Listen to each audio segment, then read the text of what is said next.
Aydolar, kuşların yolunda, yıldız bekliyor, belçiler derdi alma, Gapling anası. Ey Özbek anası, Özbek anası.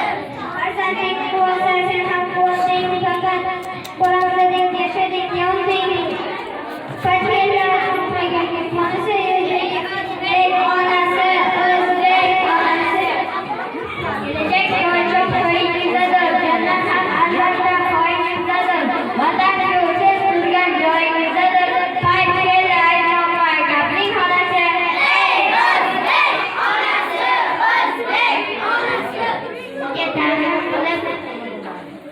kılıp durup bu ben niye ben şimdi de